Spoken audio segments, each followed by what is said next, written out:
Grabar, listo. Lo que nosotros ya vimos fue la parte de inversiones, cómo el inversionista que va y compra las acciones de la empresa, que diversifica su portafolio, etcétera, se acomoda en cuanto más riesgo, menos riesgo, riesgo retorno, si renta más, pero corre demasiado riesgo más, toda esa discusión. Entonces tratamos de ver cómo obtener la tasa de descuento para un proyecto de la empresa, para valorizar las acciones que ustedes están haciendo, etcétera. Entonces, quizá ahora nosotros nos vamos a poner en la parte de las finanzas corporativas de la empresa. ¿Por qué la empresa tendría que emitir deuda o tendría que emitir acción o tomar un préstamo o leasing, etcétera, para financiar ciertas cosas? Entonces debiésemos ser capaces hacia el final de la clase de entender qué instrumentos financieros tiene disponible la compañía, cómo se ha visto tradicionalmente la idea del costo de financiamiento, comprender por qué estaba mal esa visión y entender cómo la idea de Modigliani y Miller cambió tanto el juego y en realidad las empresas empezaron a tomar ciertas decisiones que son distintas en cuanto al cómo se financia.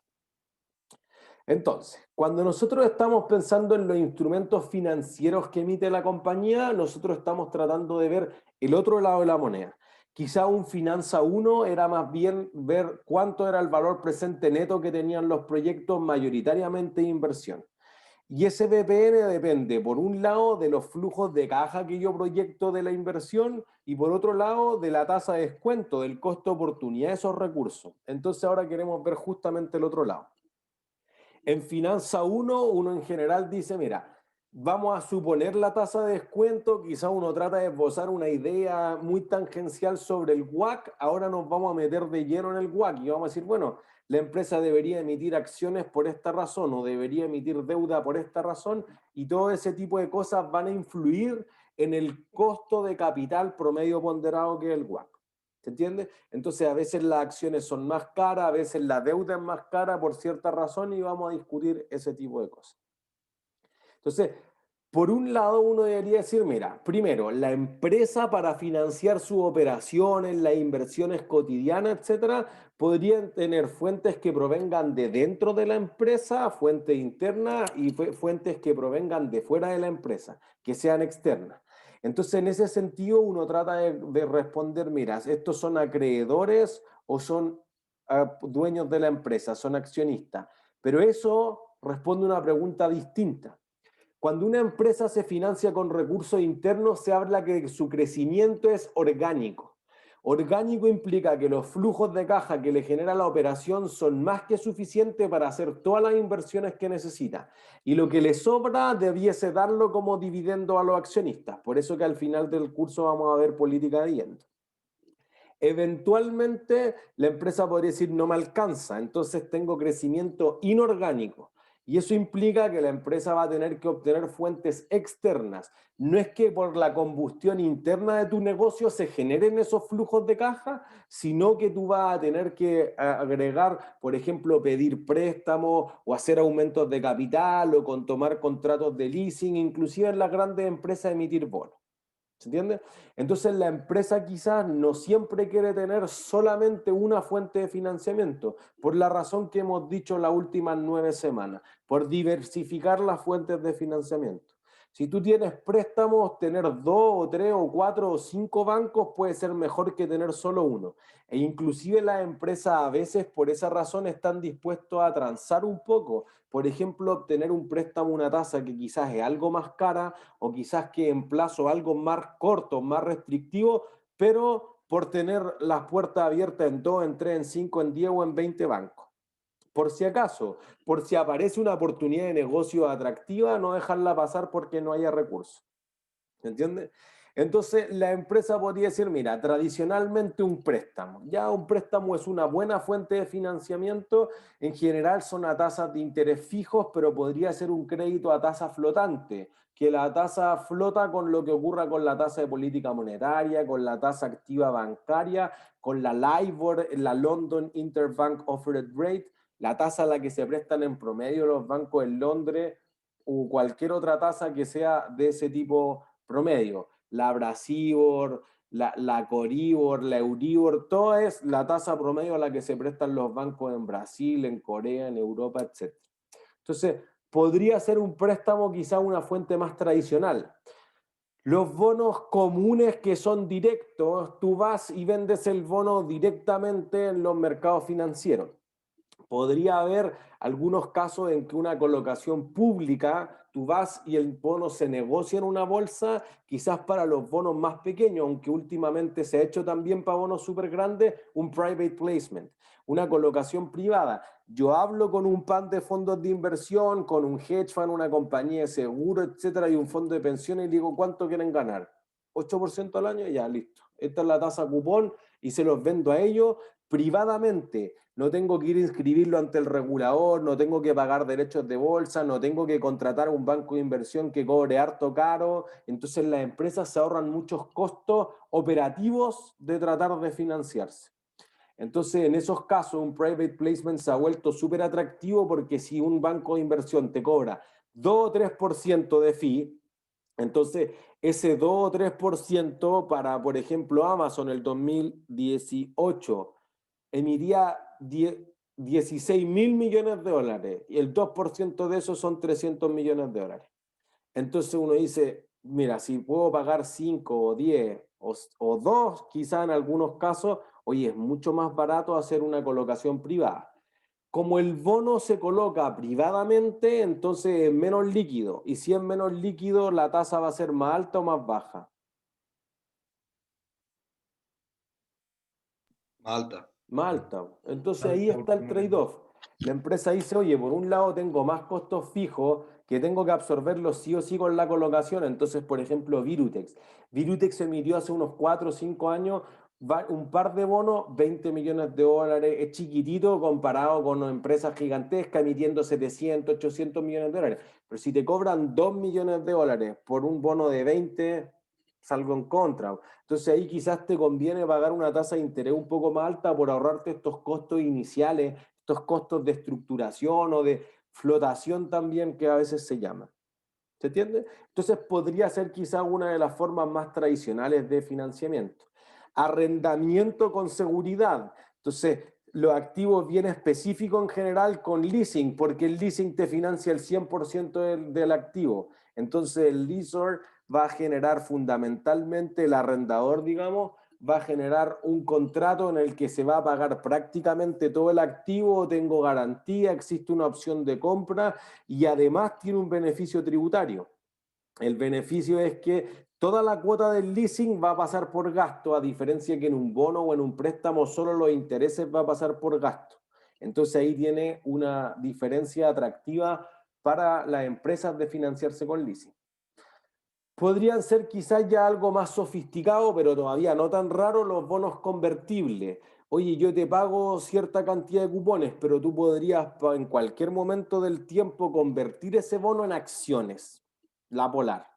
La Polar el 2014 emitió un bono cero cupón a 99 años. Dijo, mira, yo no te voy a pagar nunca más nada hasta el 2113. Y el 2113 veamos si te puedo pagar. Si eso te paga o no te paga, podría uno decir, oye, está bien complicado que me pague. Bueno, por eso ese bono era convertible. Entonces, 3 años después, los accionistas dijeron, oye, la acción subió súper harto. Si yo convierto este bono en 1000 acciones de la Polar, obtengo invento, 300.000 pesos. Si el bono se va transa valor de mercado a 200.000 pesos, me conviene convertirlo en acciones. Y fíjense que esto tiene un beneficio para la empresa, porque un bono, ¿qué es para la empresa? ¿Un activo, un pasivo o un patrimonio? ¿La empresa que lo emite o la empresa que El que lo lo... emite. deuda? Pasivo. ¿Y las Pasivo. acciones que emite la empresa qué son? Patrimonio. Patrimonio. Entonces, fíjense que si uno mide la proporción, por ejemplo, que tiene entre activo y pasivo, quedó muy chico. Pero, profesor, una pregunta. ¿Mm? Te Igual escucho. depende de cuánto sean las acciones, ¿o no? Porque podría Claro, perder participación. es que por eso es que no todas las empresas lo emiten. Como que partimos de lo más tradicional, un préstamo y nos estamos yendo a las cosas más raras, porque se diluye la participación. Pero es cierto, pero fíjate que se diluye la participación, pero tú dices ya, teníamos activos por 100, digamos, y estamos financiados 50-50. Si yo convierto estos 50 acá, entonces voy a decir, mira, se va a diluir la participación, pero ya no tengo pasivo. Y entonces como disminuyó el pasivo y el activo no cambió, entonces esa es la definición de un aumento de patrimonio. Entonces ahora la empresa queda menos endeudada. Antes la mitad estaba endeudada o la proporción de activo a patrimonio era 2:1, ahora es 1:1. Entonces muchas veces la empresa, para evitar ese riesgo y particularmente cuando a las acciones le está yendo bien, entonces se emiten. Por eso que la tasa que paga un bono convertible es más baja que la que paga un bono común y corriente. Pero los accionistas no siempre quieren emitir los bonos convertibles. ¿Se entiende? Por ejemplo, Uber emitió unos bonos convertibles porque tú dices, oye, es particularmente atractivo para las empresas riesgosas, porque tú dices, Uber es una empresa que nunca ha tenido un solo dólar de utilidad operativa. Entonces, prestarle plata a esa empresa y comprometerlo paga una tasa de 22% el bono de Uber. Uy, no sé, capaz que no me paguen, no. Podría fallar. Bueno, si no te gusta, conviértelo en acciones de Uber. Y entonces los resultados operacionales son un asco. Entonces uno dice, si pierde plata operativamente, ¿cómo me paga los intereses? Se va a empezar a comer la caja y va a morir. Bueno, si te molesta eso, conviértelo en acciones porque la acción de Uber no es que haya sido un girazo en la bolsa, pero no se desmorona. Se mantiene igual desde que se abrió en la bolsa. Entonces tú dices, quizás que hay más plata en convertirlo. Entonces, por eso que la opción de convertibilidad es una opción. Si quieren la tomas, si quieren no la tomas. ¿Se entiende? No vamos a llegar a derivado, es la verdad. Pero en las opciones se habla de que si tú vas a ejercer esa opción, igual que la opción de compra que existe en un contrato de leasing, la prueba. La prueba es una opción. Para alguien será mucho más probable ejercer esa opción y se habla que está dentro del dinero porque su nota es súper mala. Si tu nota es súper buena, digamos que un 7, creo que la mejor nota queda como en un 6,4, en un 6,5. Y si hay un 6,5 es súper poco probable que ejerzan la opción. Pero alguien puede decir, no, es que yo estoy seguro que me la sé toda. Bueno, podría ser, ¿se entiende? Por eso que esa opción de convertibilidad la puede tener el que tenedor del bono. Entonces dice, si yo quiero me cambio a accionista, si quiero me cambio en bono. Entonces voy a tomar lo mejor de los dos mundos. Si me conviene estar en los pasivos, estoy en los pasivos. Si me conviene estar en el patrimonio, estoy en el patrimonio. ¿Se entiende? Y dado que el tenedor de ese bono tiene menos riesgo, entonces, ¿qué cobra más bajo? Por menos riesgo, ¿qué baja para ese bono? Su retorno más bajo. Eso, entonces espera una menor tasa. Entonces los accionistas dicen, oye, qué lata, si convierte vamos a tener que diluir la participación. Sí, pero por eso te está cobrando intereses que son más bajos. ¿Se entiende? La opción no es gratis, yo igual se la estoy vendiendo a los acreedores de la empresa, tenedores del bono. ¿Se entiende? Entonces, podría ser un instrumento que se utiliza. Quizás es menos común que los bonos y los bonos son menos comunes que los préstamos, particularmente para las pymes, pero es una de las opciones que tiene. Y además todas estas deudas la empresa podría siempre ponerle que es senior, a mejorarle el seniority, se paga antes que todo, o es mezanín, que hay como en la galucha entre medio de todo, o es junior, se paga último, o super junior, unas cosas que se han invertido ahora, que en el fondo es casi como los accionistas. Está supeditado a que se paguen como 4 bonos distintos antes. ¿Entiendes? Entonces el seniority o la prioridad de pago, que también se llama antigüedad o prelación, es lo que uno considera que si la empresa tiene mejor, o el bono particularmente tiene mejor seniority, es menos riesgoso porque está primero en la fila de pago. Entonces, en cambio, el que queda junior o subordinado está último en la fila de pago. Entonces, ese corre más riesgo y por lo tanto la tasa. ¿Se entiende? Entonces, porque en el fondo tiene derecho no preferente de cobro, es casi excedente, es si se pagan todos los otros, entonces me va a caer. ¿Entiendes? Como en la crisis subprime, que en la crisis subprime, un crédito securitizado, que en el fondo dejaba de garantía los préstamos hipotecarios y que te fuera a pagar. Por el otro lado, yo emitía 3 bonos distintos. Un bono que era senior, que tenía calificación AAA, porque te había dejado, lo voy a dibujar. Tú decías, mira, tu activo que dejo para este bono son puras cuentas por cobrar, los préstamos. Y por el otro lado, yo separaba esto. Entonces decía, mira, si esto es 100, los primeros 30 son del bono 1. Ya, el bono 1. Si tú tienes que cobrar 30 y el activo vale 100, ¿la probabilidad de que no te paguen es alta o baja? Baja. Muy baja. Entonces te queda triple A. Después tú dices, ya, estos son los siguientes 50. Este sería el mezanín, como el que queda entre medio. Entonces el bono 2, fíjense que aquí voy a poner ratio o razón de colateralización. Ratio de colateralización. Voy a poner en otro color. Y más. Razón de colateralización.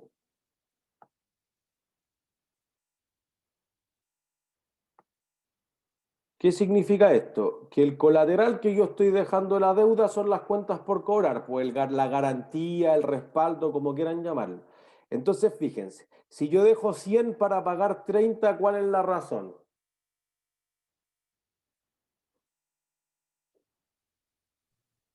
Día 3. Eso. O inclusive un poquito más, 3,33 a 1. ¿Sí? Pongámosle veces. Si yo acá tengo el bono 2, ¿cuál es la razón de colateralización? No es 2 por si acaso.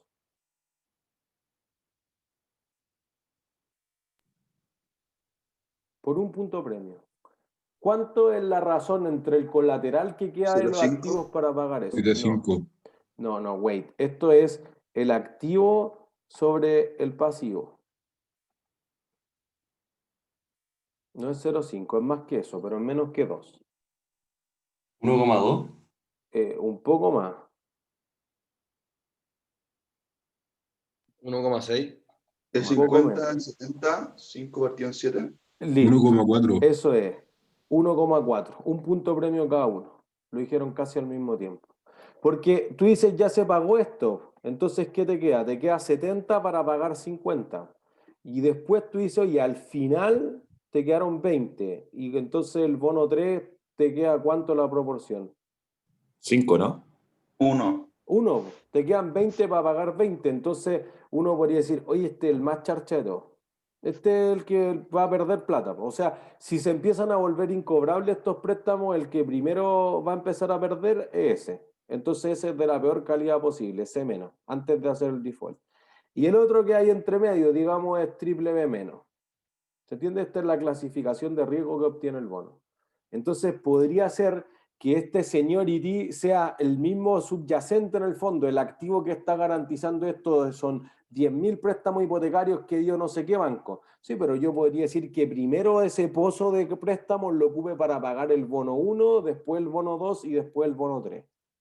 ¿Se entiende? Algunas veces uno dice, mira, esto en promedio quizá te da triple B más. Invento. Ni se ve lo que puse ahí. Profe, Ajá. y esto está relacionado también como por ejemplo lo que está pasando con la TAM, que existen como diferentes tramos de financiamiento o no. O sea, sí en teoría, no en la práctica, porque como la TAM, eso quizás es lo que vamos a ver nosotros en 2 semanas más, cuando veamos costos de insolvencia financiera, se acogió al capítulo 11 de Estados Unidos. En la ley de quiebras de Estados Unidos hay 2 capítulos súper importantes. El capítulo 7 en el que tú quiebras y liquidamos todo y pagamos lo que se pueda y chao pescado, buenas noches. El capítulo 11 es la reestructuración financiera, que es más lo que está, que la ex super de quiebra ahora se pasó a llamar superintendencia de reemprendimiento. Y entonces va más en esa línea, que quizás no es lo óptimo socialmente matar a la empresa, sino que tratar de darle un waiver como un tiempo en el que no pague sus pasivos para lograr reestructurarse, por ejemplo, porque no tienen que dejar en la calle a todas las personas que trabajan. Entonces, en lo que la TAM se acogió fue al capítulo 11, entonces presentó un plan de reestructuración y particularmente lo que ellos tienen es el DIP, el Debtor in Possession.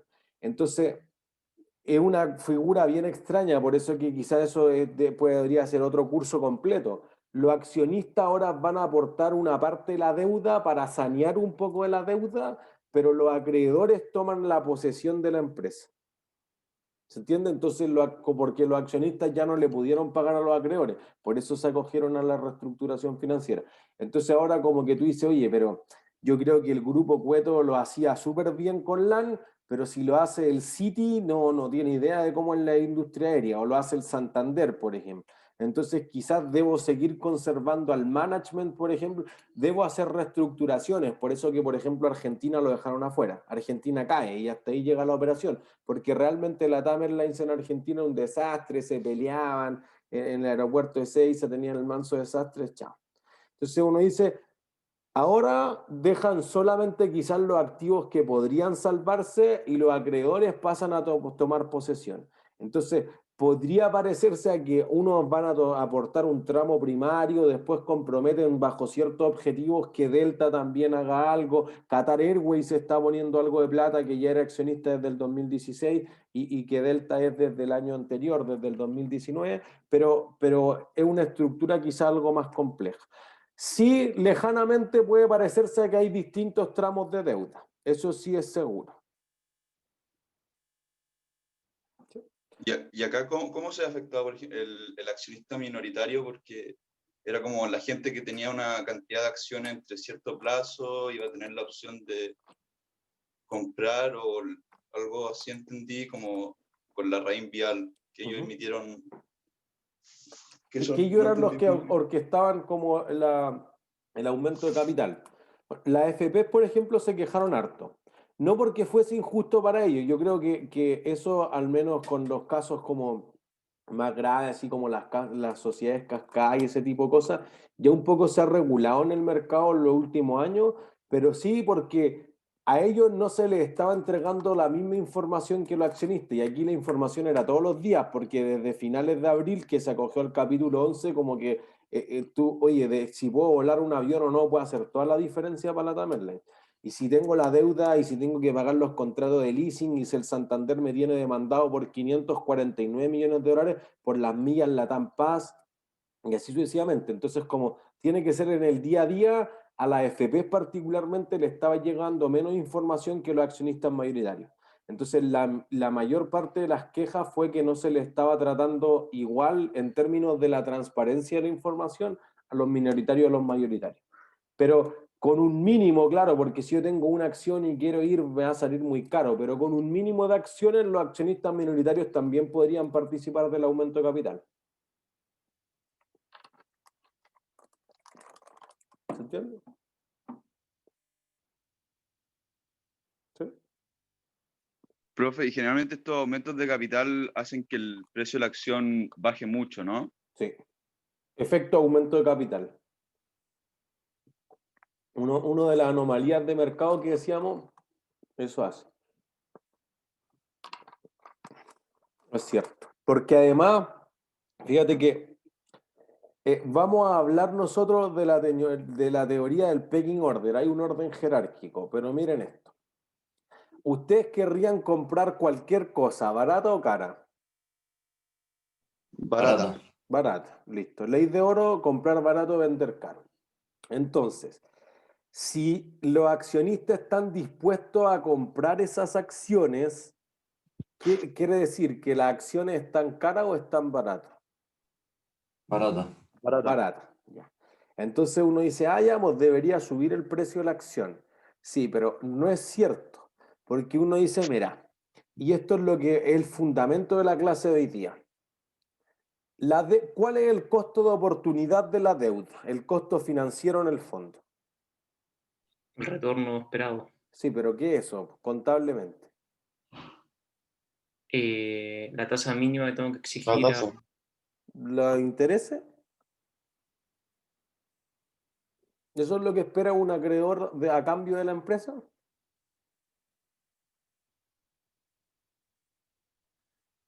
¿O no? ¿Los dividendos? Los accionistas esperan dividendo, los acreedores esperan interés. Listo.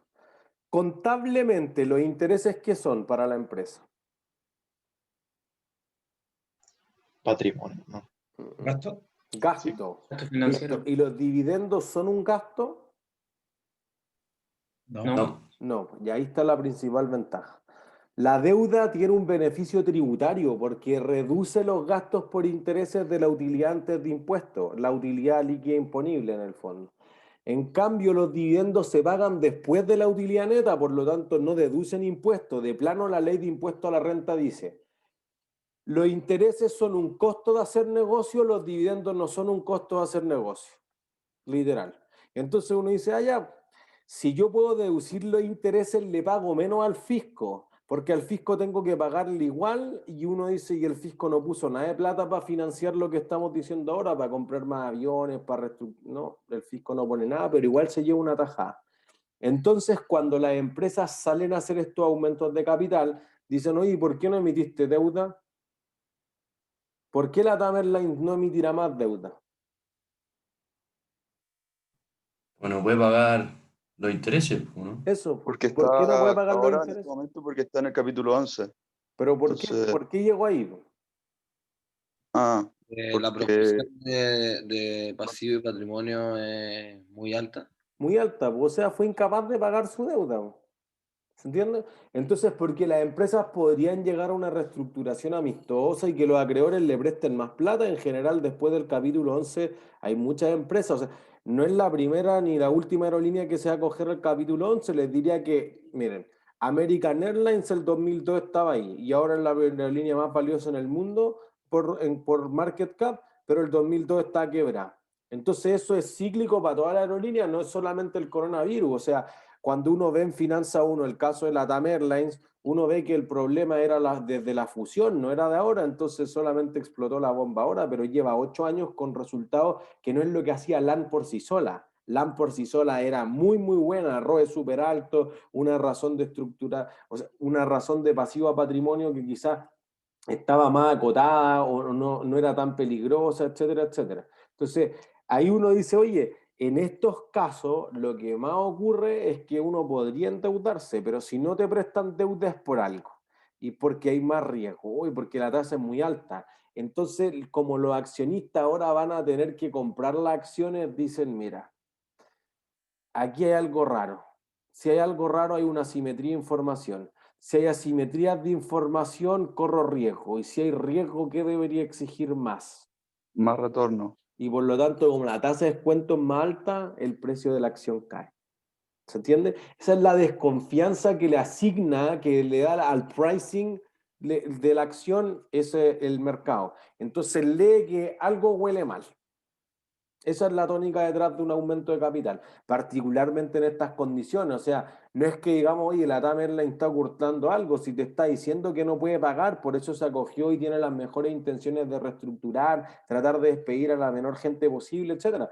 Pero ya sabemos que está mal, pues entonces tú dices, oye, ¿por qué nadie le presta plata? ¿Por qué tienen que ser los accionistas? O los accionistas tomando la posesión como si fueran acreedores, como una estructura más compleja. Ante la duda, castigo el precio. Esa es la lógica. ¿Sí? Por eso que, por ejemplo, marzo fue horrible. Pues si uno mira todos los índices accionarios que veíamos, marzo todo se caía, los 3 lunes negros que caía 7 y 7 y 7, entonces en el compuesto te da una cosa brutal de cómo caía el mercado completo, pero uno ve que en junio ya estaban más o menos en mismos niveles. Después no ha sido tan distinto. Obviando que hay otros efectos más permanentes de la pandemia, pero quizá eso era miedo nomás, pues entonces eso es una cosa estacional, si uno ve después que los flujos de las empresas se recuperan. Entonces podría ser que hay ciertas cosas que son como transitorias, otras cosas que son más permanentes en ese sentido. Sí. Si no son bonos convertibles, esos bonos podrían tener otras cláusulas, además de la convertibilidad. Esas cláusulas o covenants son típicamente las restricciones que tiene. Entonces debemos distinguir que tanto los leasing como los préstamos como los bonos son pasivos financieros. Es deuda y genera una tasa explícita o implícita de interés, o sea, es costosa. Eso se distingue de las cuentas por pagar, los anticipos de los clientes, el IVA débito fiscal o las provisiones, que son recursos espontáneos y eso no son costosos.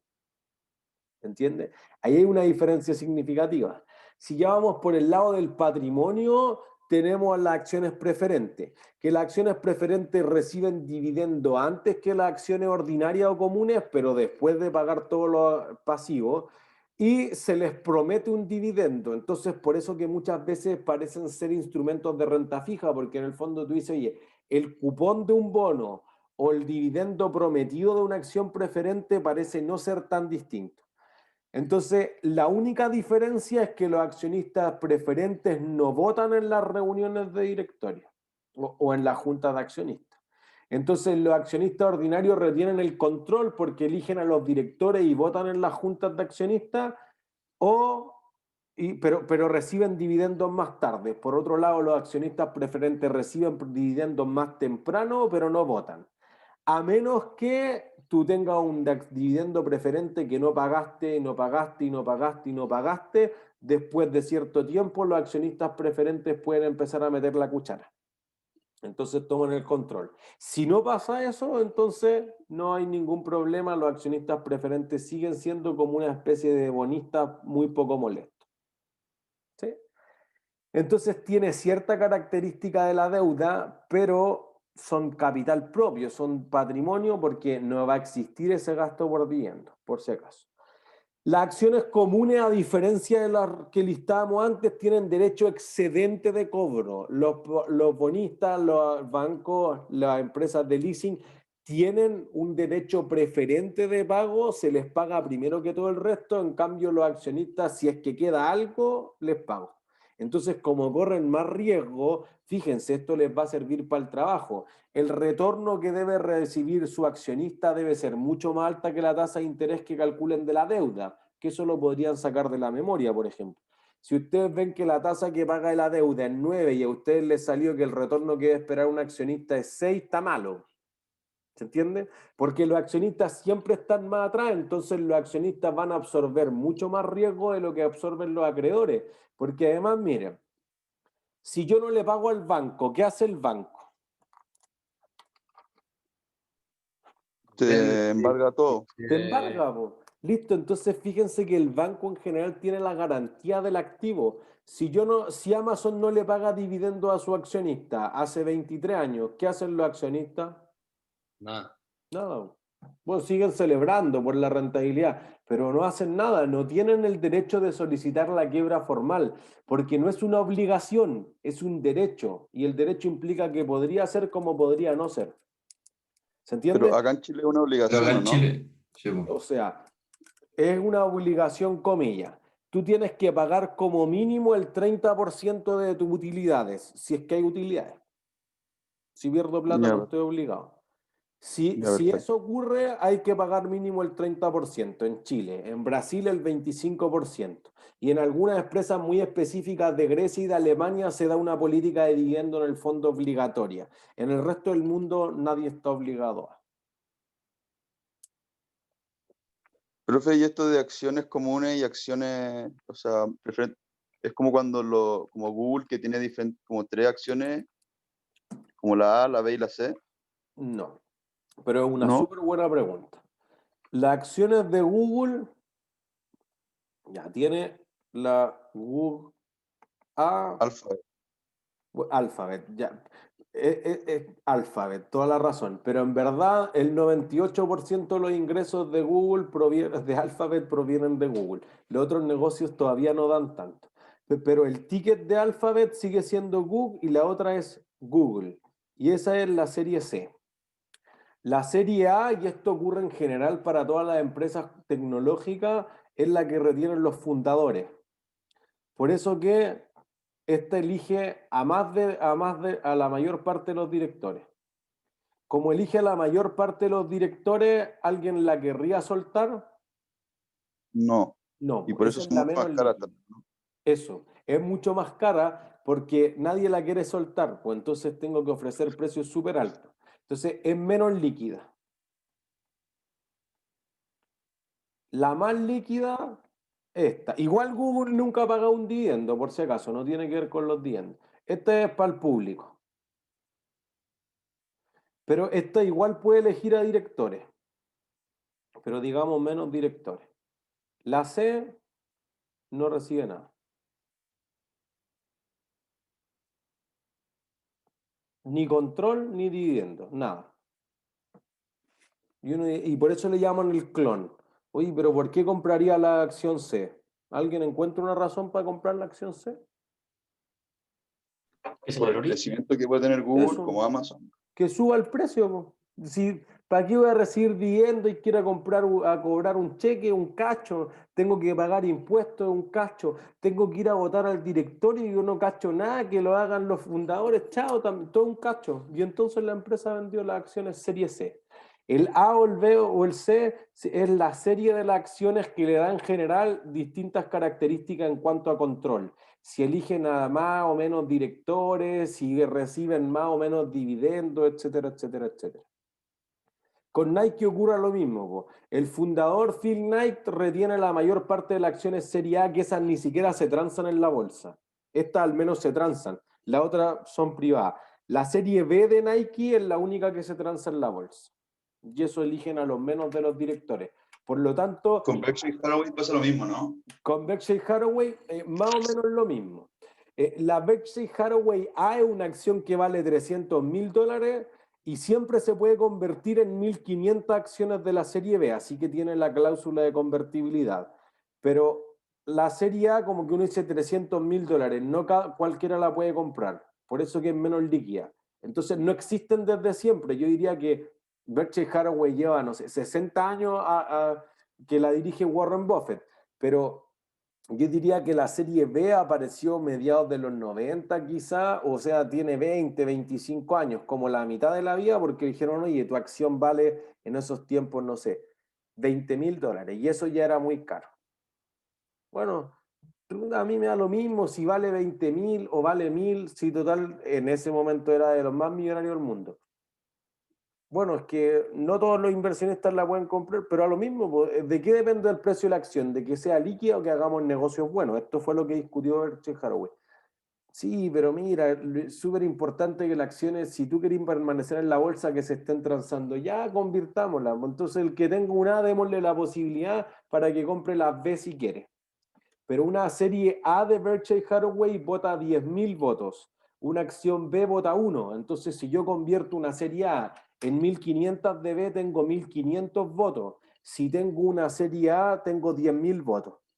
Por eso que si uno divide el precio de una A con una B, le da en torno a 1.500, no exactamente 1.500, le da 1.504, 1.506. De hecho, Warren Buffett declara eso, dice, mira, estos votos valen algo, pero la caja que te voy a distribuir es la misma, entonces como que el resto podría ser tratar de tomar una decisión distinta, que igual todos vamos a seguir a Warren Buffett.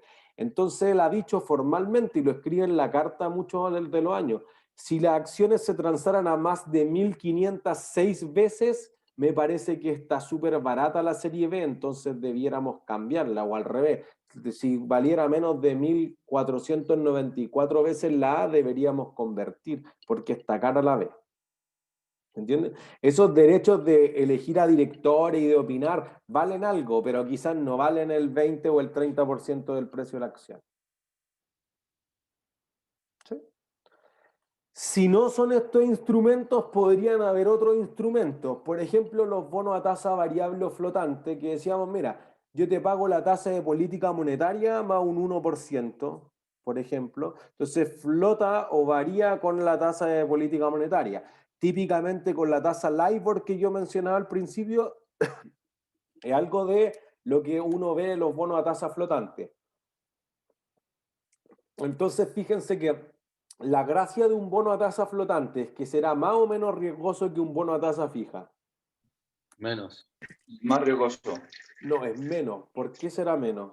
Porque al final se mueve con la tasa de política monetaria del gobierno, que en teoría debería ser lo menos riesgoso que hay. Muchas veces el instrumento libre de riesgo. Eso. Entonces tú dices, oye, si yo pago 5% todos los años Disney, Disney emitió los bonos Bella Durmiente el año 92, a 100 años, o sea que termina de pagar el año 2093. El año 2000, el 92 ofreció una tasa de 7%, que era súper baja a principios de los 90, pero ahora pagar 7% para Disney es una brutalidad, po. Entonces Disney está anclado a pagar eso para siempre, por 100 años, que quizás con tasas negativas ya es una cantidad ridículamente alta, o cero. Si Disney pudiese pagar cero, entonces uno dice comparativamente los bonos que pagan cero comparado con 7% hay un infinito por ciento de diferencia. Es carísimo. Bueno, eso te podría pasar, pues si tú hubieras emitido un bono a tasa flotante, diría, oye, va bajando la tasa de la Fed en Estados Unidos y ahora la Fed va en 0,25 y Disney paga la libre de riesgo más un spread, pues, porque obviamente es más riesgoso que la Reserva Federal. Entonces se dice, oye, paga la Fed más 1%. Bueno, pagaría 1,25%, no pagaría 7%. Entonces, por eso que el bono es menos sensible, porque los cupones se van ajustando a la tasa de mercado. Por lo tanto, como crece el flujo de caja y crece la tasa, el valor presente queda más o menos igual. Si baja el cupón y baja la tasa de descuento, el bono queda cerca. Entonces, en general, se transan a la par estos bonos de la tasa flotante. Eso es menos riesgoso para los inversionistas. No tienen que estar especulando tanto hacia dónde van las tasas, sino que siempre está ajustado a valor de mercado. ¿Se entiende? Entonces, podría ser otro instrumento atractivo. Podrían ser las notas estructuradas. Una nota estructurada fundamentalmente dice, mira, yo te pago un cupón fijo y te pago más o menos de acuerdo al desempeño de un índice. Entonces, como un bono a tasa semiflotante. Una parte fija, digo, te pago 3% más el 20% de lo que tenga de desempeño el IPSA. O te pago 8% menos el 20% del desempeño que tenga el IPSA el próximo año. ¿Entiendes? Son opciones. Otra opción que podría tener son los Employee Stock Options, las opciones de acciones sobre acciones. Entonces tú dices, mira, las opciones sobre acciones para los empleados. Por ejemplo, a los gerentes general tienden a pagarle las grandes empresas. Falabella lo ocupa regularmente. Entonces dice, yo te pago, por ejemplo, 10 millones de pesos y te doy 1000 opciones de comprar acciones. Entonces, si el precio de la... Yo te dejo comprarla a 3.000 pesos. Si el precio de la acción sube a 4.000, entonces tú te vas a ganar 1.000 por cada una de las opciones. Si el precio sube a 10.000, te va a ganar 7. Si sube a 50.000, te va a ganar 47. Entonces, el bono por desempeño del gerente está ligado a emitir esa opción. Y esa opción, como la empresa se la entrega como parte del paquete de compensación o del sistema de incentivo, tiene eso en el patrimonio. Pero podrían estar mucho más ligados y es una forma de financiar quizá menos costoso, porque así evita que el gerente quiera ganar su sueldo sin preocuparse del precio de la acción. Lo alinea como si fuera un accionista. Entonces, en ese caso, la empresa, ¿qué hace? Cuando compran la acción, perdón, cuando ejercen la opción y le dice quiero que yo pase a ser accionista de la empresa debe tener acciones para eso. Por eso que las empresas a veces recompran sus propias acciones para tener alguna de sus acciones en tesorería y cuando el gerente general te diga, oye, voy a ejercer 10.000 acciones, la empresa tenga 10.000 acciones para pasar. Si no es así, exactamente lo mismo es el warrants, pero los warrants, la empresa cuando se ejerce esa opción va a ser un aumento de capital en conjunto. Entonces los accionistas van a tener que diluir su participación, porque había 1 millón de acciones, pero se ejercieron warrants por 10, por 100.000, por el 10%, bueno, todos vamos a tener que dividirnos para quedar con el 100. ¿Se entiende? Entonces, podría ser que la empresa no tiene que salir a comprar en el mercado sus propias acciones, pero cuando se decidan ejercer, se va a diluir la participación de algunos accionistas. Profe, pero si se filtra esa información como que el gerente quiere como vender sus acciones, ¿no generaría como pánico y lo anterior que dijo? Como que hay información privilegiada, entonces más No, porque cada vez que y las baja el precio. personas relacionadas venden sus acciones, se informa. Si no, sería ilegal. O sea, si los directores venden sus acciones, tienen que enviar un hecho esencial a la bolsa. Si los gerentes estratégicos venden sus acciones, tienen que enviar un hecho esencial a la bolsa. Profesor, Creo que hace poco. No, dale no. que perdón, pero ¿podría decir como en resumen lo que es un warrant? Como que me enredé un poco. Es lo mismo que una opción sobre acción que se la doy a los empleados, pero cuando yo ejerzo un employee stock option, yo tengo que tener las acciones. La empresa tiene que haber salido a comprar acciones. cuando tú ejerces un warrant, la empresa va a emitir nuevas acciones. Entonces, si antes tenía 1.000.000 de acciones, ahora tengo 1.100.000. Por lo tanto, si me quedé con las mismas acciones, es un menor porcentaje del total. ¿Se entiende? Como que se diluye un poco la propiedad en un warrant. ¿El warrant también es para empleados al final o para para nuevos accionistas al final? Podría ser para ambos. O sea, a veces se venden bonos que traen un warrant, se venden los warrants solo. Es menos utilizado para los empleados. Perfecto, gracias. ¿No hay de qué? Tomás, ahora sí. No, yo estaba diciendo que Jaime. hace poco creo que Apple, o sea, el Tim Cook ejerció una opción como como el 10%, un precio muy bajo de la acción y hizo como que bajara un poco por un par de horas el precio de la acción.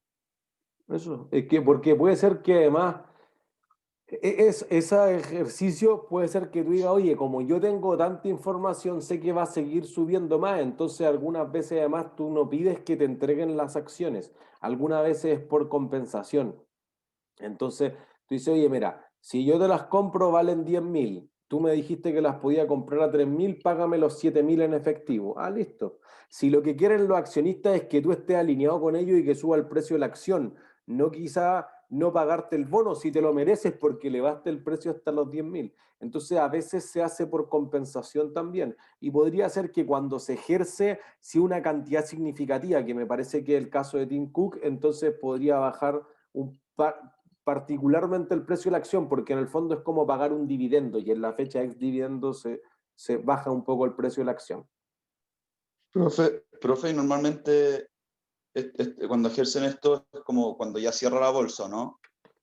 Es que avisan con harto tiempo, porque por ejemplo, miren, en el caso de Falabella, cuando se empezó a ejercer, yo creo que fue Piero Solari el primero que ejerció los Employee Stock Options, avisó un año antes, dijo, mira, yo tengo tantas acciones, tantas opciones sobre acciones y las voy a convertir en acciones, no quiero que me lo compensen, quiero ser accionista de la empresa en un año más. Entonces la empresa se va preparando con el tiempo, no es como que se sorprendan. Algunas veces pasa, pero la mayor parte de las veces que tú quieres las acciones, tú le avisas con tiempo a la empresa para que la empresa en los próximos meses salga a recomprar sus propias acciones y las tenga. No vaya a ser que tú me digas mañana ya quiero 1.000.000 de acciones de Apple. Ah, no tengo acciones, tengo que salir a comprarlas. Entonces la empresa también se puede preparar de ir adquiriéndolas con el tiempo.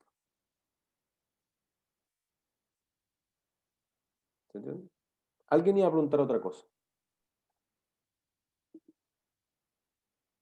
¿No? ¿Todo más o menos claro hasta ahí? Ya, vamos al break entonces y volvemos a las 11:40. Profe. Ajá, Yo tengo una pregunta, pero tiene que ver con la prueba. ya.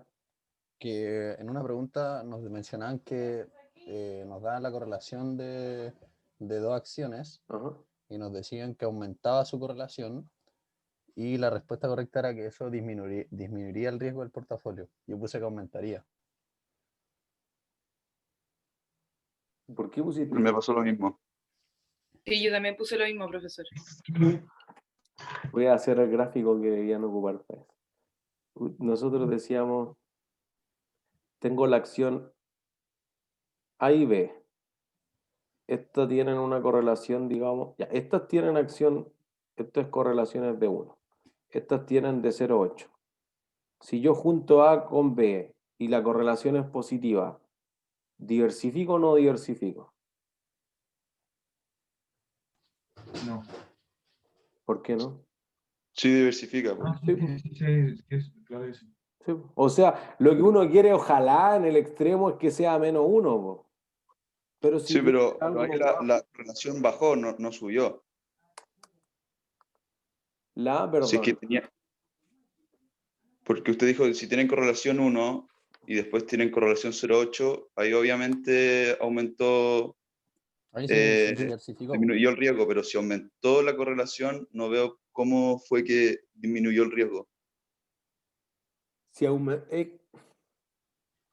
debiera revisarlo. Envíenme un correo y se los contesto por el correo. O sea, si todos tienen la misma duda, escríbanme todo en conjunto para contestarle todo al mismo tiempo.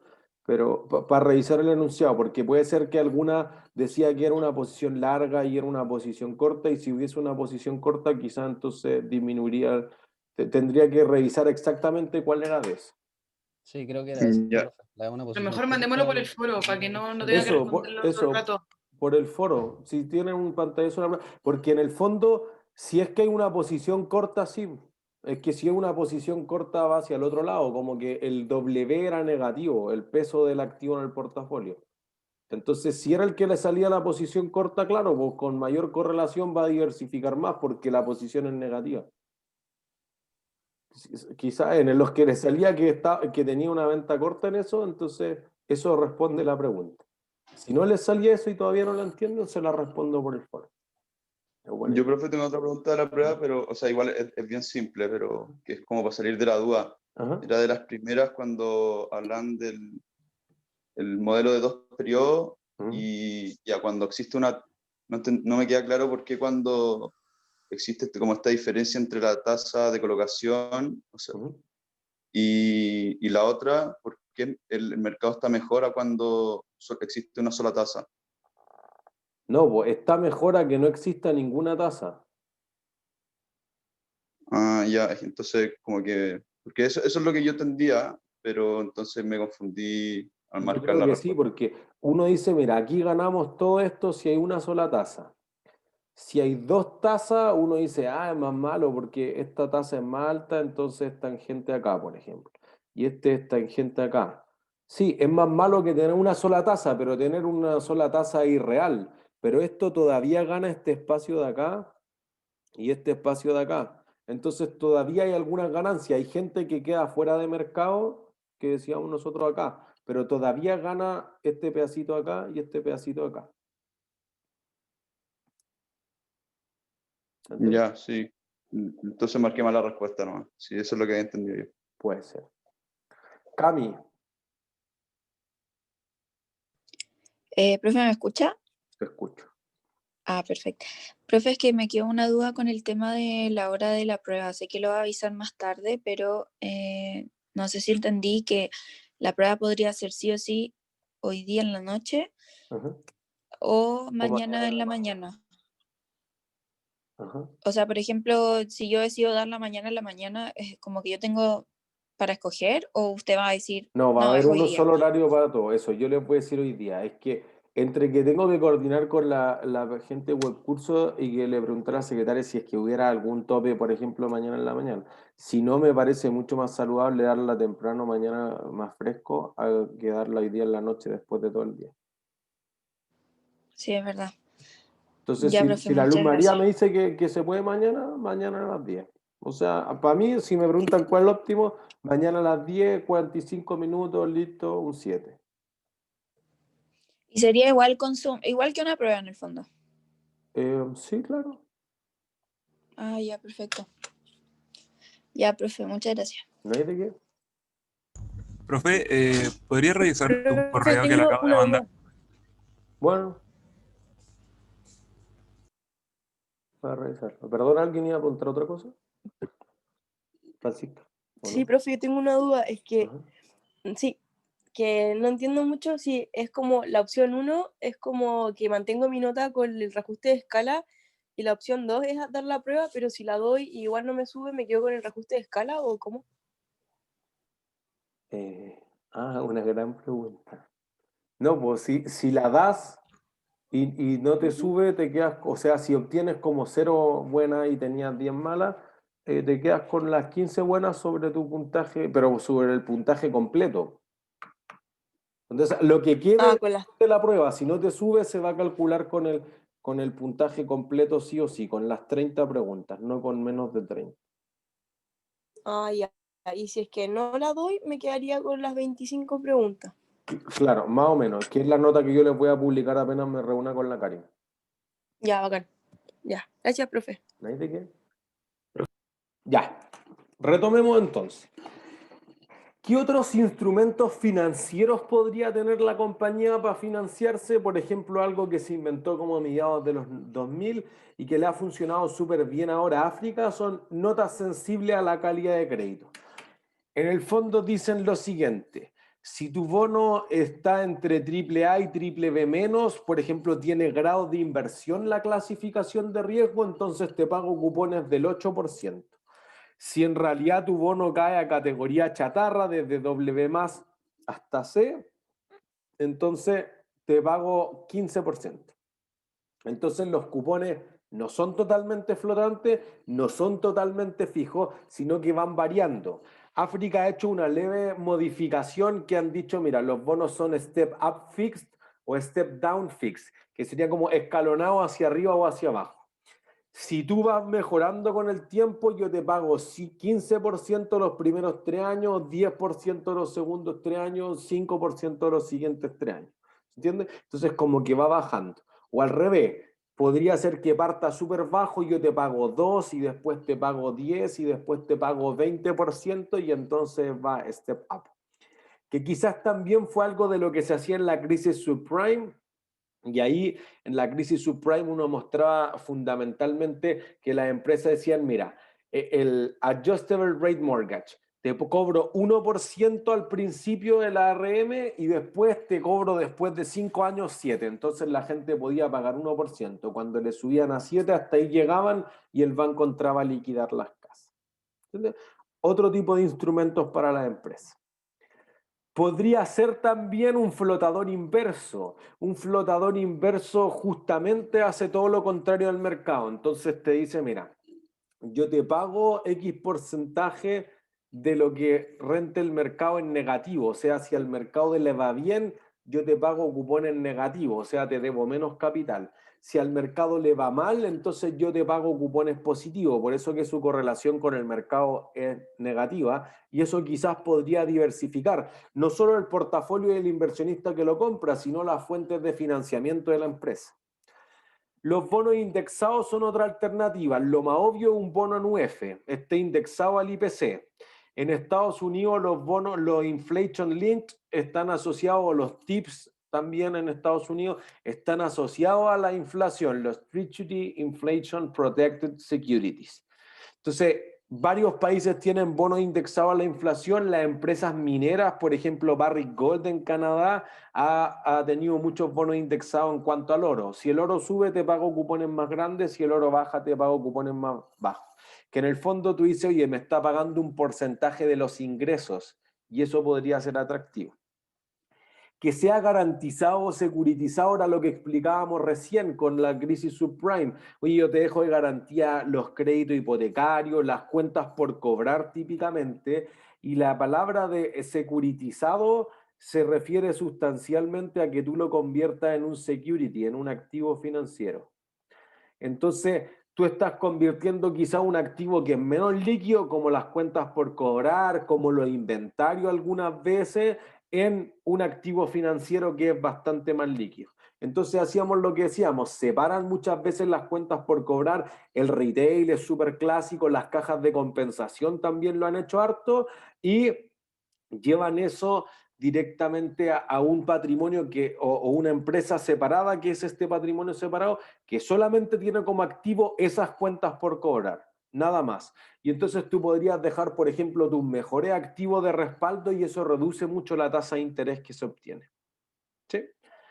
Podrían ser las mismas acciones preferentes que decíamos antes, que sean convertibles en acciones comunes. Clásica la cláusula de redención. Pero podrían ser acciones preferentes que se intercambien por bonos convertibles que son convertibles en acciones. Podría ser más sofisticado. ¿Entiendes? En la medida que la empresa logra hacer una ingeniería financiera importante, podría crear bastante más instrumentos. La TAM Airlines que mencionábamos hizo tenían una sigla bien extensa, pero eran como bonos mejorados, como Enhanced Notes o algo así, que decían, mira, creamos una filial en las Islas Caimán, entonces esta filial va a comprar unos aviones. LAN le va a arrendar esos aviones y va a quedar un contrato de leasing. Y ese contrato de leasing que se va a generar en el futuro, no ahora, va a quedar como garantía, como colateral de que vamos a pagar esos bonos. En el fondo, si uno lo ve, emití los bonos para comprar los aviones, pero a los inversionistas eso les pareció mucho mejor, en especial porque está en un paraíso tributario. Entonces la clasificación de riesgo, esto de haber sido 2015-2016, de LAN, que ya era bien mala, era basura, de esos bonos mejoró hasta triple B menos, y entonces eso es mucho mejor, porque esta calidad de crédito lo pueden comprar la AFP, es un bono que se conoce como AFPable, los institucionales, las compañías de seguros, los fondos de pensiones, los bancos de inversión, los que mueven las lucas grandes. Cuando el bono es basura, no es FPable, pues entonces te queda solamente para un tipo de inversionista, no para todo. Entonces se vuelven muy líquidos cuando los bonos se van al tramo de bonos basura o el nombre comercial que es high yield, alto rendimiento. ¿Entiendes? Entonces podrían ser atractivos. Y esos bonos también podrían tener la cláusula de rescate anticipado tanto para el tenedor como para el emisor o lanzador. Entonces uno dice, mira, si la tasa suben de tanto, entonces yo podría querer rescatar o pagar menor tasa. Entonces típicamente uno dice esto. Este es el precio del bono, esta es la tasa.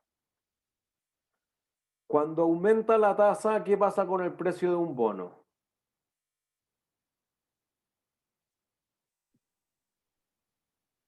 ¿Sube? Sube. ¿Sube? Cuando Así. aumenta la tasa.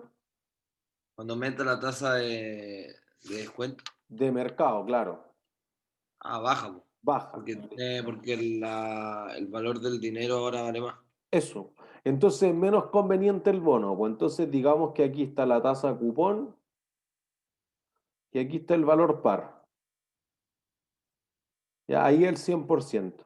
Bueno, tú podrías decir, oye, si las tasas bajan mucho, me conviene, como en el caso de Disney, recuperar el bono. Entonces tú vas a decir, bueno, esa es una cláusula de rescate anticipado para el lanzador. Entonces, rescate anticipado para el emisor. Pero si las tasas de descuento suben mucho y cae el valor del bono, no te conviene estar recibiendo 7% de Disney si la misma empresa podría ofrecerte 9, 10 u 11. Entonces, por acá abajo, tengo el rescate anticipado para el tenedor. Los bonos podrían tener una opción o podrían tener ambas opciones. Y entonces eso fija un techo o un piso mínimo de cuánto va a valer el bono, porque si dice, oye, si la tasa sube mucho más, lo voy a rescatar a todo evento, entonces el precio no baja de eso. Y como el bono es menos volátil cuando tiene esas cláusulas, porque le quita el riesgo tanto al tenedor como al emisor, las tasas de interés que pagan son más bajas.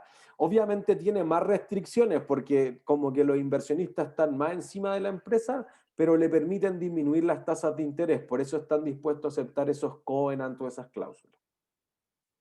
¿Se entiende?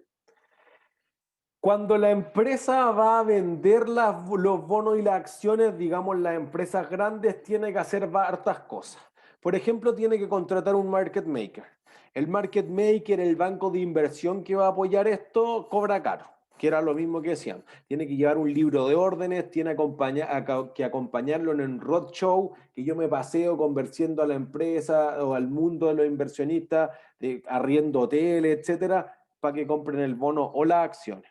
¿Se entiende? Entonces ahí lo que uno ve es fundamentalmente que eso podría implicar un costo importante. Por eso quizás bajo la regla 144A, que es un apartado de la ley del mercado de valores en Estados Unidos, se ha hecho súper popular el último tiempo los private placement.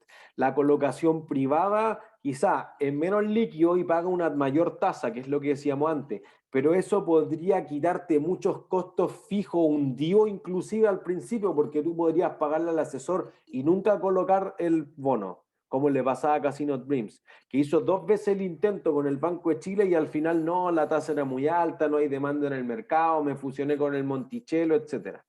Entonces, podría ser que esos costos que están súper comprometidos te los quieras ahorrar haciendo una colocación privada. Si se hace una oferta pública, entonces para las acciones se debe hacer una OPA, una oferta pública de acciones, y se le debe ofrecer el mismo precio a todos los accionistas. ¿Se entiende? Igual como la ley Samudi, o sea que tú no puedes discriminar a las personas, aquí no puedo discriminar a los accionistas, porque si no, la ley sanciona por ejemplo, tratar peor a los accionistas minoritarios que a los mayoritarios. Por ejemplo. Entonces, Si tú ofreces una oferta pública de acciones, perdón, tiene al menos 2 fases, con cara de 3. Primero tú dices, ya, si la empresa tenía 1 millón de acciones en el mercado y ahora voy a ofertar 200.000 más, un 20% extra, ¿qué podría pasarle a los actuales accionistas con su participación? Bajar el valor de la acción. ¿Por qué? Porque si al final estáis emitiendo una opción de suscripción preferente, o sea, si al final estáis ofreciendo un mejor activo, o sea, una acción mejor de la que tiene el resto, obviamente va a bajar de precio la anterior. Eso es. Entonces uno dice, mira, yo antes tenía, invento, 300.000 acciones de un total que era 1 millón. Si yo me quedo con las mismas 300.000 acciones, que era el 30%, pero ahora la torta es más grande y entonces ahora son 900.000 lo otro y yo solo 300.000, entonces tu participación se diluye hasta el 25%. Entonces, como los accionistas quizá ahora ya no pueden elegir a 3 directores, ahora tienen que elegir a 2, la ley en el caso de Chile les da este periodo de opción de suscripción preferente de acciones. Entonces se le entrega una OSA. La OSA dice, mira, nosotros vamos a ofertar las acciones. En el caso de LATAM Airlines fue así hace algunos años, el 2016 si no me equivoco. Nosotros vamos a ofertar acciones por 8.000 pesos, pero dado que ustedes ya son accionistas, entonces les voy a ofertar a ustedes primero un precio con descuento, que en general fluctúa, es como entre un 7 y un 10%. Entonces en vez de 8.000 te las vendo a 7.200. Tú tienes la opción de suscribir ese 30%, pero podrías no tener plata, entonces agarras tu OSAS, que es un instrumento financiero, porque es una opción y la vendo en la bolsa. Y listo. Entonces, otro podría comprar la opción de adquirirla a un precio más bajo. Generalmente en este periodo de la OSA, que dura más o menos un mes, se suscribe la mayor parte del aumento de capital. Pero si no se suscribiera con las opciones que a un precio rebajado de los actuales accionistas, se va a ofrecer un siguiente periodo donde los actuales accionistas pueden comprar más acciones. Entonces tú tenías el 30, pero ahora quieres quedar con el 35 o con el 40, puedo suscribir todas las otras que quieras. Y si no hubiese sido suficiente para suscribir el 100% de las acciones, entonces se remata todo después del periodo preferente en la bolsa. ¿Se entiende? Entonces ahí ya doy acceso a nuevos accionistas. Pero en el caso de Chile, según la Comisión del Mercado Financiero, debería actualizar ahí que dice SBS, los que tienen la opción primero siempre son los accionistas actuales de la empresa y después los nuevos accionistas que quieren ingresar a la propiedad. ¿Se entiende? Al final es para que no pierdan el porcentaje accionario de poder de la empresa. Eso es, tal cual. Es para proteger que no se diluya la participación. ¿Sí? Entonces, el asesor puede hacer 2 cosas. Puede hacer un best effort o puede hacer un firm commitment. El best effort lo que hace fundamentalmente eso, el mejor esfuerzo. Te dice, mira, yo creo que las acciones valen 1.000, voy a intentar venderlas por 1.000, pero si no las vendo por 1.000, problema tuyo. Entonces uno dice, ya, bueno, ¿cuánto cobras por eso? El 1%. Tu otra, y eso es lo que más se hace en Chile. Tu otra opción de llegar al contrato con el asesor, con el banco de inversión generalmente, el firm commitment. Entonces el compromiso firme dice, mira, ¿cuánto dices que valen las acciones? 1.000, ya, cómpramelas todas tú. Y si no las vendes, yo me voy con el riesgo. Entonces el banco de inversión se compromete a fuego a que ese es el precio de la acción. Entonces así la empresa se asegura de que va a conseguir la plata. El que corre el riesgo aquí, entonces, el banco de inversión. Por lo tanto, en un firm commitment, ¿cobrará más caro o más barato en términos de la comisión? Más caro. Más caro. Por eso que es el menos utilizado en Chile. La banca de inversión es menos desarrollada, son más tacaños con la plata, digamos. Entonces, bueno, en Estados Unidos lo más obvio es firm commitment. De hecho, que ahora se va a hacer la oferta pública inicial de acciones más grande de la historia, dicen que es la otra empresa de Jack Ma, de FinTech, de finanzas tecnológicas, dice que va a conseguir algo así como 35.000 millones de dólares y parecería ser la IPO, la oferta pública inicial, más grande de la historia. Para eso, para que se la juegue con todo el inversionista en Estados Unidos y ahora que se va a abrir en Hong Kong y en China, que tienen un desarrollo bien profundo del mercado, tiene una opción que se llama el Green Shoe. El zapato verde en el fondo es que yo le doy la opción a la gente asesor que si esto resulta súper bien, ellos pueden vender hasta un 15% más de acciones. Entonces eso permite cubrir con creces la sobredemanda. Bueno, quizás no con creces porque la demanda podría ser mucho más, pero eso permite hacer que si el precio o la colocación de acciones fue un éxito, tengo esta opción de vender algo más. Y entonces ese algo más quizás puede impulsar algo más el precio porque le da más liquidez también en el sentido de la transacción. Una pregunta, profesor. Este banco de inversión al final que emite, salvo el banco de inversiones que emite las acciones, ¿es ilegal que ellos compren acciones? Pueden comprarlo a nombre de sus clientes, o pueden comprarlo a nombre de sí mismos. Pero no tienen información privilegiada o información antes, porque al final ellos saben, es como, ¿cómo es el tema de emisión? O sea, es de un minuto exacto se lanzan al mercado las acciones y... No, se publica con mucho tiempo, porque tú llenas un libro de órdenes, entonces tú dices, mira, Sky planea abrirse probablemente el próximo año a la bolsa, entonces tú dices, ya, pues, vamos a abrir y las empresas empiezan a presentar sus estados financieros desde antes. Entonces Uber también cuando se abrió presentó sus estados financieros de los últimos 3 años, entonces los inversionistas ya pueden hacer una valorización. Pero además cada uno de los bancos de inversión, de las corredoras de bolsa que a los que tú lo quieras comprar, tienen una tesis de inversión. Dice, mira, para nosotros la acción de Sky, invento, vale 200 pesos. Como el precio de colocación es 180, nos parece un buen negocio. Si tú quieres, si esto sale a portada en el diario financiero así plana completa, usted llame al Banco de Chile que está orquestando la apertura de Sky, o a la Raín Vial, o a BTG Pactual, o algún otro banco de inversión. ¿Entiendes? Entonces uno se inscribe antes de... Y después, hay muchas veces, por eso decíamos el efecto IPO, que alguien la compra antes de que se empiece a transar formalmente en la bolsa, que es el día 10 de noviembre. Y el 10 de noviembre la vendo. Y me podría ganar el delta entre el precio que lo compré antes hasta el precio de la bolsa. ¿Y cómo se decide quién la compra? O sea, quién compra las acciones iniciales. Hay como algo preferente, por ejemplo, alguien, o sea, Sky, por ejemplo, que no está en la bolsa, entonces que nunca ha tenido accionistas, en teoría, ¿cómo se decide quién va a tener como la prioridad de tener? Porque quizás todos quieren comprar. Eso. Digamos que tú emites 1 millón, entonces tú dices, ya, yo voy a hacer tramos. Voy a decir que la AFP se llevan el 20% de esto. Esto está en la oferta pública de acciones. Hay un contrato ante notario y todo, o sea, esto está inscrito en la Comisión del Mercado Financiero, etc. Esto lo decide Sky, ¿no? Bueno, claro, esto lo decían entre Sky y el agente asesor. El banco. Claro, tal cual. Entonces tú dices que los fondos mutuos se lleven el 10%. Tú dices que los NIMS, los no institucionales de montos significativos, se lleven el 25%. Y podría decir que el retail, que seríamos todos nosotros, estas son personas naturales,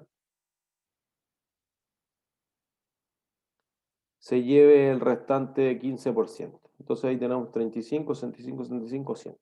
¿Se entiende? Entonces se estratifica por estos tramos porque tú podrías decir, oye, la demanda fue de 6 millones y no tengo cómo vender. Entonces ahí, ¿cómo voy a discriminar a cuál venderlo? Bueno, ¿cuánto ofertaron? Las FP pidieron 4 millones, ya le voy a asignar a lo que hayan pedido cada uno el proporcional de estas 200.000 acciones. Si después quieren más porque querían 4 millones y solamente hubo 200, entonces salen a comprar a mercado. Y ahí podría ser, por eso una de las justificaciones de la oferta pública inicial que tienda a subir el precio es que los que quedaron disconformes porque le encantaba Sky salgan el primer día de transacción a comprarle al otro. Perfecto. Y tengo una pregunta con esto, es como de una película, pero al final tiene que ver con esto. En el Lobo de Wall Street, al final cuando Steve Madden, no me acuerdo, que era esta empresa de zapatos, se de lanza la zapatos. bolsa, ¿qué fue lo que hicieron ilegal ahí? Tantas cosas. Porque Pero como que tenían información privilegiada y como que no me acuerdo bien, pero como que la compraban barata y después la vendieron como un día después muy cara. Entonces como que hicieron ahí un es, corte. es que como que hubo varias cosas, pero fundamentalmente que el precio de la acción que ellos le asignaron fue muchísimo más bajo de la valorización y aún así lo siguieron vendiendo. Ah, O y sea, en este trato inicial como de porcentaje, ellos al final se asignaron a ellos mismos mucha parte de las acciones. eso, y después y se salieron a deshacer, entonces es como que tú digas, oye, ya te vendo Sky y yo me retiro de la gerencia. Es horrible el negocio, pues está abandonando el barco. Entonces, por eso que después fueron sancionados, después se tuvo que hacer la IPO de Steve Madden de nuevo y todo. Perfecto. Entonces al final, ¿y esto lo regula algún organismo del gobierno Claro. que Claro, en hace que... nuestro caso la Comisión del Mercado Financiero en Estados Unidos, la SEC, la Security and Exchange Commission, y fue los que multaron a los, bueno, que después le embargaron todo lo que se ve en la película, pero lo multaron en el fondo, porque además hay después lo que se llama el periodo de silencio, porque tú dices, mira, oye, yo compré las acciones y me salgo a los 2 días, es sospechoso. ¿Se entiende? Entonces, cuando se compran las acciones en la oferta pública inicial, en general hay un periodo de 3 a 6 meses en que no pueden salir a vender, porque si yo compro acciones de Facebook y se escapa Mark Zuckerberg, queda la embarrada, po. Yo no podría haber sabido eso nunca. Entonces, obviamente me tienen que regular que se quede por al menos un tiempo, porque si no puede ser cualquier cosa el precio de la acción después. ¿Entiendes? Por eso que en general, y todo eso está estipulado en los contratos iniciales y todo, hay un management commitment, ¿no? Y los gerentes sí o sí quedan 5 años en la empresa. Porque si no, yo voy, te compro la empresa, el edificio se ve súper bueno, pero con tu gerente. Con mi gerente es un desastre. Entonces tengo que amarrarlos para comprar las acciones. No solamente cuando se abren a la bolsa, sino cuando hay otras fusiones de M&A, de fusiones y adquisiciones. Entonces, si yo voy y adquiero una empresa, pero se me da todo el personal clave, la empresa no vale nada. Y gracias, profesor. Y con relación a lo anterior, pero con lo de la dilución de las acciones, existe que, por ejemplo, a un accionista mayoritario se le diluya mucho de sus acciones y a otro nada? Si compra más, no. O sea, si ellos no ejercen su opción, ellos tienen su opción de compra para mantener su control y si no la ejercen, pierden la dilución, pero en teoría recae en ellos la decisión. Claro, pero aparte venden la OSA. La OSA la venden, entonces recuperan plata. Estaba parado aquí, digo, ya me voy a diluir, pero vendí 1 millón de OSA, entonces me quedó en caja 100 millones. La OSA O vale sea, un al final porcentaje es un importante del trade-off, precio o de la sea, acción. claro, al final igual por esa dilución va a recibir mucha plata. Claro. O sea, como que igual lo compensan. Quizás no 1 a 1, pero parcialmente lo compensan. Bueno, gracias, profesor. Entonces, esto se produce tanto cuando es la primera salida a la bolsa, la IPO, como cuando yo hago un Seasoned Equity Offer, o sea, que yo hago un aumento de capital posterior. Sigo el mismo proceso de la OSA, por si acaso, sea la primera vez o sea en veces futuras. Entonces, en general, uno piensa, oye, mira, como la empresa ya se convierte en una pyme, entonces hay un capital de riesgo que le cobra duro igual, no es como que aporten el capital barato, exigen rentabilidades de 25, de 30%, que es lo que se conoce como inversionistas ángeles, pero por esas tasas de rentabilidad tienen poco de ángeles. Y ahí después uno dice, oye, ya se abre a la bolsa, por ejemplo. Ah, ya, Snapchat, Spotify, Uber, etc. Entonces ahí uno ve que Twilio, Line, etcétera, se van abriendo la bolsa y ahí tú podrías escoger el camino de best effort. Entonces el camino es que tú tuviste la idea, empezaste a conseguir capital de riesgo, no sé, en Chile típicamente la Corfo, ahora hay harto fondo de inversión que le está aportando mucho. En la mañana cuando hablamos con el profesor Pizarro, justo me estaba comentando que uno de nuestros clientes, que una empresa de economía circular, de reciclaje, de apoyar a la región, etcétera, había conseguido 1.000 millones en un fondo de esto. Entonces te aporta este fondo y después esto va creciendo y eventualmente la empresa podría abrirse a la bolsa. Ese es como el camino que siguen en la emisión de los bonos del financiamiento de la compañía. ¿Sí?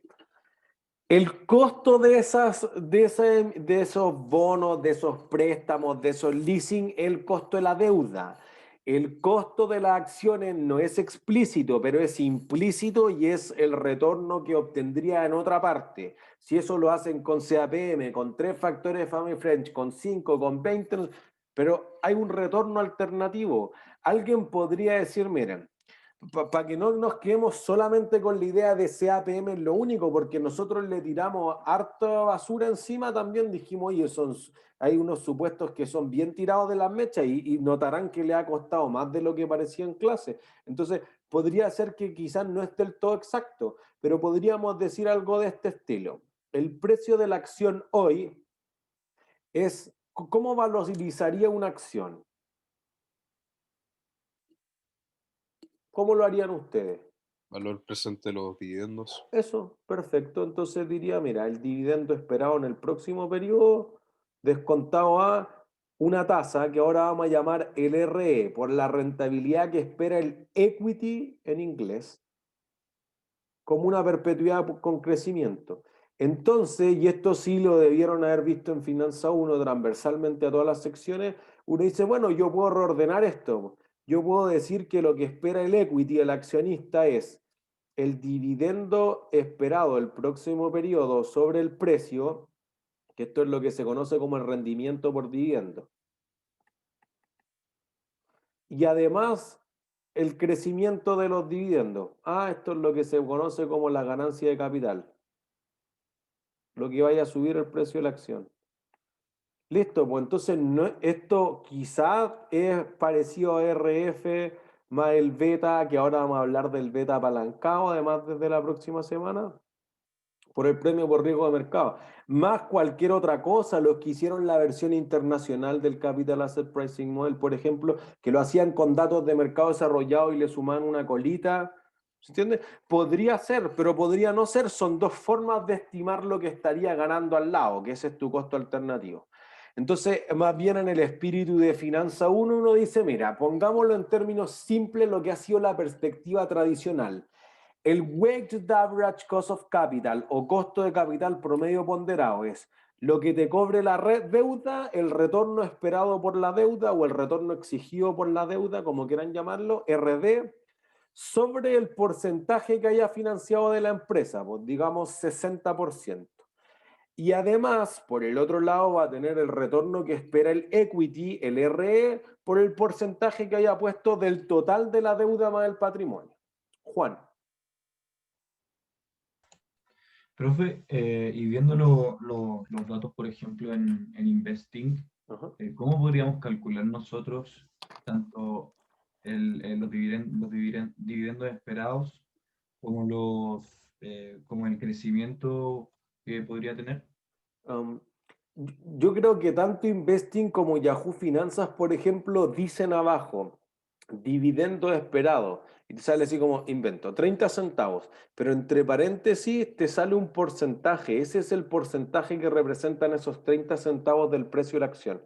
Entonces como que pueden ver el dividend yield. El G queda a criterio de ustedes, pues el cuánto van a crecer, esa está en la magia del analista.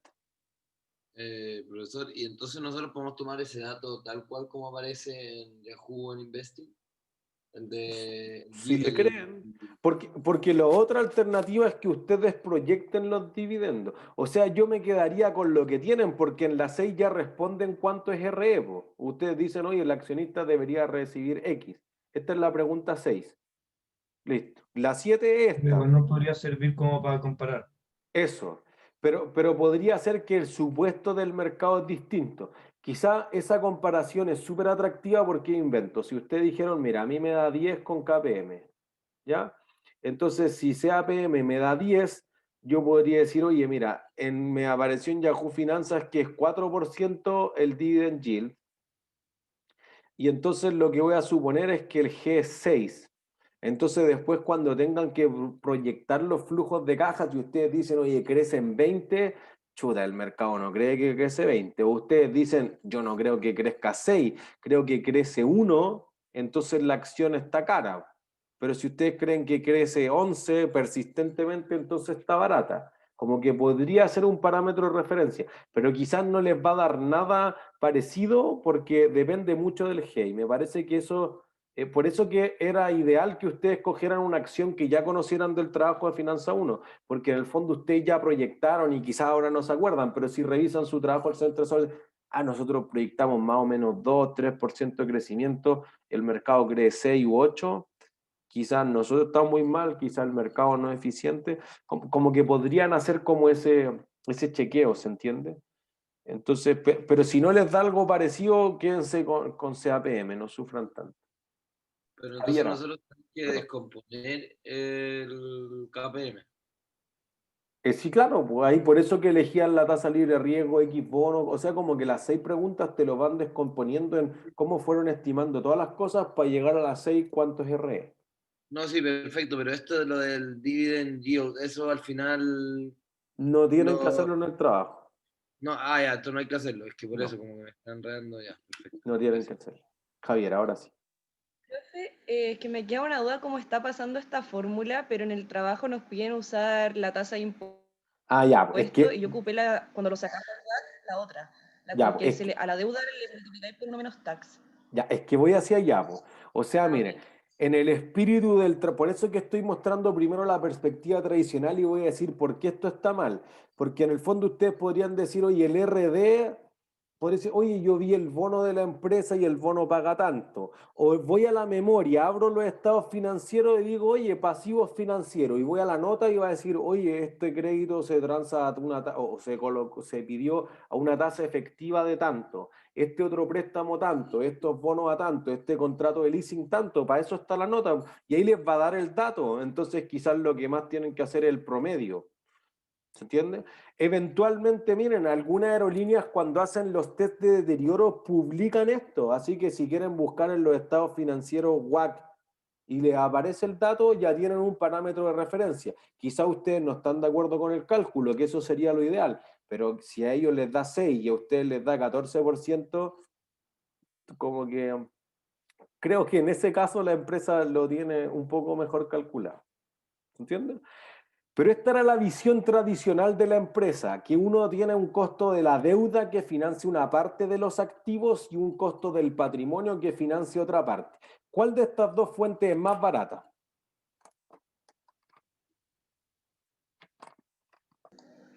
La de los accionistas. ¿Por qué? Porque, o sea, sé que la del banco es más cara, por la parte de la deuda es siempre más cara. ¿Por qué es más cara? No sé. Miren, ¿quién se cobra primero? ¿La deuda o el patrimonio? Y al revés. ¿Al revés? La deuda. Si usted hace, si la empresa quiebra, el balance ojalá estuviera ordenado como todos van a recibir su plata. Entonces, primero los trabajadores y después el banco. Y al final, ¿quiénes están? Los accionistas. Porque además lo que decíamos no es solamente que tengan derecho excedente de pago, sino que además la deuda tiene el poder de demandar y embargar los activos y que se pague con las casas, con las máquinas, etc. Los accionistas dicen, bueno, cruzo los dedos, porque no tengo ese poder. ¿Entiendes? Entonces el costo del equity tiene que ser sí o sí más alto que el costo de la deuda. Por eso que yo le decía, si ustedes van y miran la memoria y el costo de la deuda aparece 8 y a ustedes les dio el equity 6, está malo el equity. ¿Se entiende? Entonces lo que se pensaba tradicionalmente, antes que apareciera la idea que vamos a decir ahora, es que para bajar el WACC, ¿con qué debería financiarme?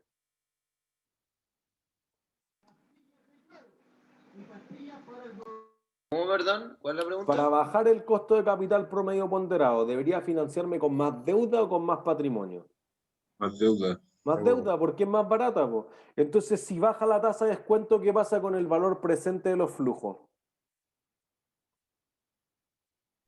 Sube. Sube, pues entonces aumenta el BPN en los proyectos, sube el precio de la empresa completa vista como el valor de los activos y entonces la visión tradicional es financiémonos con mucho más deuda. ¿Sí? Y ahí está la explicación de qué. Entonces uno dice, mira, si yo tengo la deuda es súper fácil de valorizar porque veo los cupones. Si yo tengo unas acciones, no tengo idea cuántos son. Amazon no me ha pagado nunca un dividendo, y Google, y Facebook, y así sucesivamente, y Netflix. Y uno dice, no sé, es más difícil. ¿Se entiende? Además, estimar la tasa de descuento es más fácil en la deuda porque yo cotizo con el banco. Es como en los leasing, contabilidad 2. Uno dice, oye, hay una tasa incremental. Bueno, si yo voy a pedir un leasing por un camión, voy a ir a cotizar a 3 o 4 bancos, ¿cuánto me prestarían para comprar el camión? Y ahí digo, más o menos las tasas no deben ser tan distintas. Pero si digo la tasa de descuento para una acción, para Qatar, para Emirates, oye, ni siquiera transan su acción en la bolsa, tengo que aproximarme por una empresa de no sé dónde y que el mercado no es tan desarrollado, y más complejo. ¿Entiendes? Por eso llevan todo el semestre tratando de calcular eso. Entonces, calcular el retorno esperado por el equity es mucho más complejo. Por eso que la valorización es mucho más difícil, es mucho más sensible además a la tasa de descuento. Entonces lo que decíamos y la visión tradicional es tomaría deuda porque es más baja, el costo de capital es más bajo y entonces reduce el WACC en promedio. Entonces apalancarse financieramente, o sea, utilizar estos recursos de terceros, debiese ser más rentable porque fíjense, si tú tienes, por ejemplo, la empresa, este es el activo, deuda y patrimonio, y el activo te genera 100, y tú, digamos que estos pusieron, voy a poner aquí, estos pusieron 500, estos pusieron 250 y estos pusieron 250. La deuda te cuesta, inventemos, 40. Entonces, ¿cuánto va a quedar de los 100 que generó el activo para el accionista?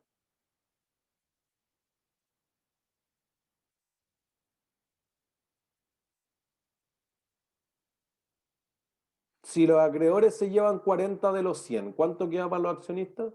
60. 60. Listo. Entonces, digamos, el retorno sobre el patrimonio lo voy a hacer en el sentido más finanza 1 posible. ¿Qué dice? 60 dividido 250. Entonces, eso me da 24%.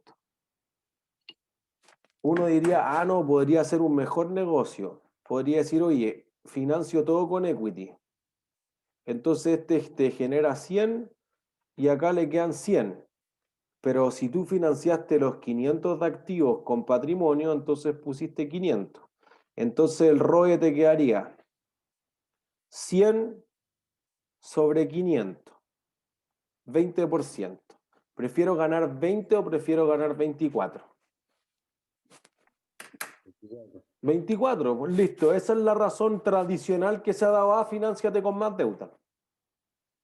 Eso es lo lógico. Aumenta el retorno para el accionista, es mejor la empresa algo de endeudada. Obviemos todavía que uno pudiese tener flujos de caja que en realidad están comprometidos a futuros, que llega a la quiebra, etc. ¿Sí? Pongámosle números. Tenemos dos empresas, Mucho Lucho Limitada y Poco Loco Sociedad Anónima. Están en la misma industria, generan los mismos flujos de caja operacionales y tienen los mismos riesgos. Para generar los flujos de caja, que son 6 millones al año, utilizan activos reales, maquinaria, edificios, inventarios, cuentas por cobrar, etcétera, por 50 millones. Pero la diferencia es que Mucho Lucho, la mitad de esto lo financia con un préstamo que tiene una tasa del 4%, mientras que Poco Loco es puro patrimonio. Así que el estado de resultados se vería de la siguiente forma. Mucho Lucho gana 6, como tiene 25 millones en deuda, la mitad de sus activos, que genera un 4% de interés, paga 1 millón en intereses y le queda una utilidad neta de 5. Poco Loco no paga intereses y le queda una utilidad neta de 6. Entonces, fíjense, los 6 millones que obtengo sobre los 50 millones de activos es 12%. No hay diferencia. Lo que pasa es que es lo mismo que mostrábamos recién. Mucho Lucho gana 5 millones, pero solo pone la mitad del activo, 25 millones, y entonces produce un retorno del 20%. Poco Loco genera más utilidad, pero pone el 100% del activo, los 50 millones, entonces genera un retorno del 12%. ¿Qué empresa prefieren, Mucho Lucho o Poco Loco? a invertir mucho lucho. Ya. ¿Mucho lucro? Pero ¿Todos si de soy la acuerdo? empresa, si soy A la pesar de que empresa, esté no me endeudado. debería convenir un poco loco. ¿Por qué? Que tenéis más utilidad al final. O sea, a ti te van a dar más retorno por las acciones que tenéis, pero al final a la empresa misma que no se paga dividendo en teoría, como que, claro, o sea, obvio que se preocupa de sus acreedores, pero Pero ¿quién es la empresa? ¿Quién manda en la empresa? Los accionistas. Los accionistas. Si la empresa no es nada, la empresa responde a un directorio, a unos accionistas, a unos gerentes en el día a día, pero alguien tiene que tomar la decisión, la empresa es incorpórea. Entonces aquí tú dices, oye, ¿ustedes quieren 20? Ya, pues si el gerente no endeuda a la empresa, lo he hecho. ¿Entiendes? Después vamos a ver cosas más sofisticadas de finanzas corporativas, pero si no tiene nada de deuda, podría ser sujeto de una compra apalancada, una LBO por Leveraged Buyout en inglés. Entonces, ¿qué hago? Mira, ofrezco, tu acción vale 100 en el mercado, ofrezco 150, compro todas las acciones y echo a todos los gerentes. Y quedan como hacen el loco los gerentes.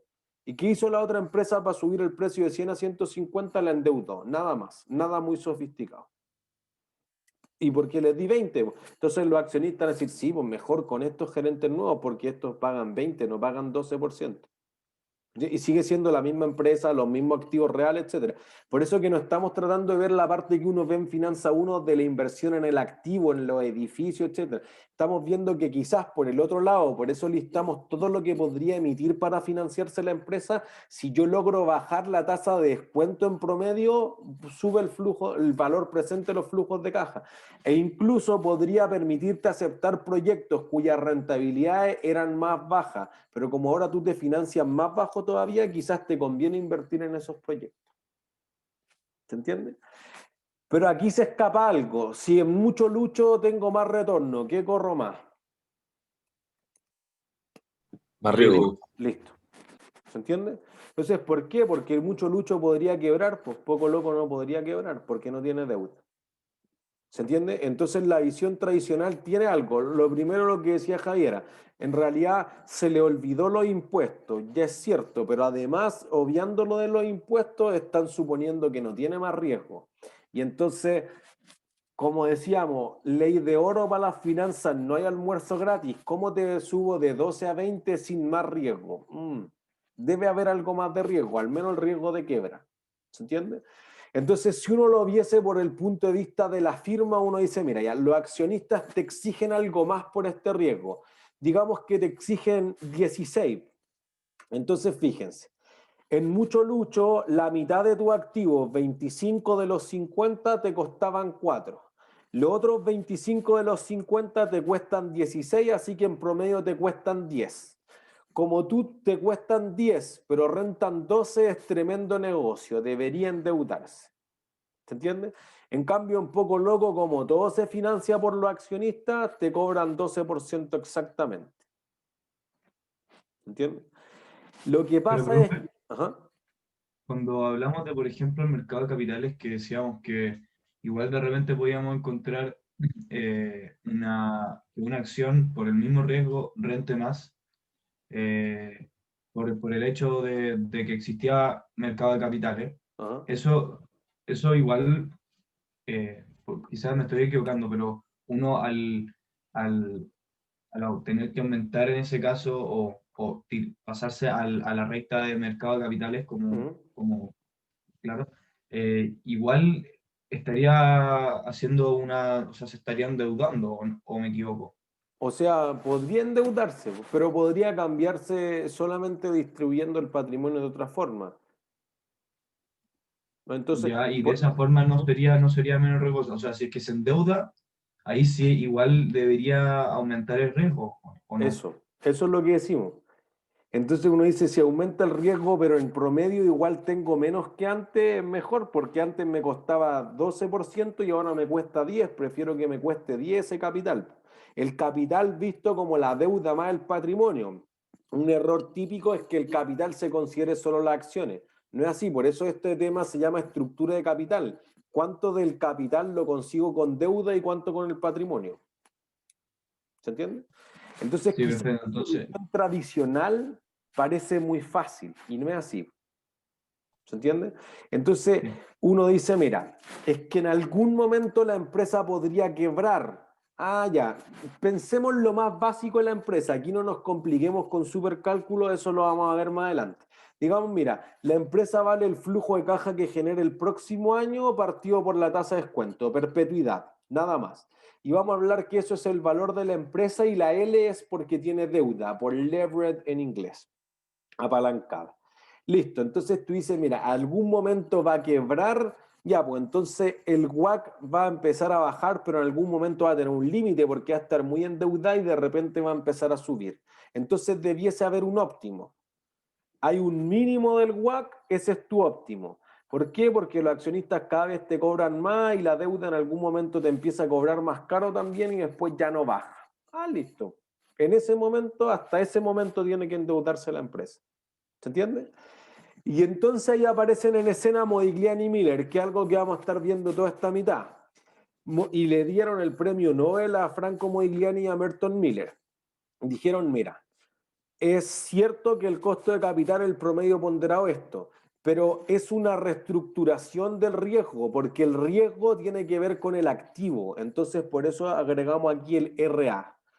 El retorno del activo o va a dar a los acreedores o va a dar a los accionistas, no hay ninguna diferencia. Entonces, que el accionista mágicamente te vaya a cobrar menos, no es cierto. Y por lo tanto, si tú tienes más deuda, los accionistas corren proporcionalmente más riesgo y lo único que hacen es cobrarte un premio acorde a eso. Y entonces dijeron, mira, el valor de la empresa es por los activos que tiene. Entonces dijeron más o menos una idea que llamaron la idea de la pizza o de la torta eventualmente llamada. Tú tienes una pizza y la cortas en 8 pedazos o la cortas en 16 pedazos. ¿En qué caso es más grande?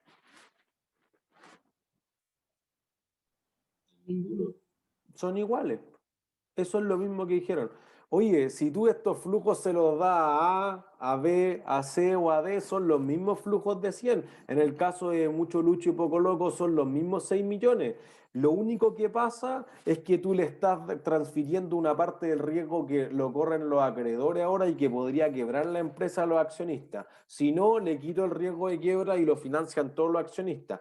Pero los activos reales de la empresa, digamos, son los mismos. Y entonces dijeron, eso es nuestra primera proposición de Modigliani y Miller. El valor de la empresa con deuda, leverage, es el mismo que el valor de la empresa sin deuda, unleveraged. En resumen, es una estupidez endeudar la empresa porque da lo mismo en la estructura de capital que tenga la empresa, el flujo de caja que va a generar es el mismo. Y puede tener bastante sentido en muchos casos prácticos. ¿La universidad está muy endeudada o poco endeudada?